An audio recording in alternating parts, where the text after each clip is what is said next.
తమ్ముడు చిన్నోడని గారాబం చేసి వాడు అన్ని పనులు నువ్వు చేసి పెట్టడం ఏంటమ్మా? చివరికి మంచినీళ్ళు కూడా కూర్చున్న ప్లేస్లో అందిస్తున్నావు.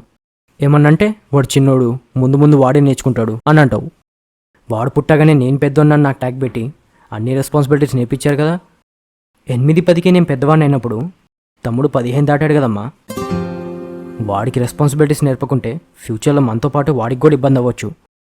మీరు నన్ను ప్రేమగా చూడట్లేదు అనట్లేదు, ప్రేమతో పాటు నాకు నేర్పిస్తున్న బాధ్యతలు వాడికి కూడా అలవాటు చేయమంటున్నా. సారీ అమ్మా, ఒకవేళ నేను అన్న మాటలు మిమ్మల్ని ఇబ్బంది పెడితే. ఒకవేళ నా ఆలోచన కరెక్ట్ అనుకుంటే అవి కూడా నాకు నేర్పింది మీరే కదా.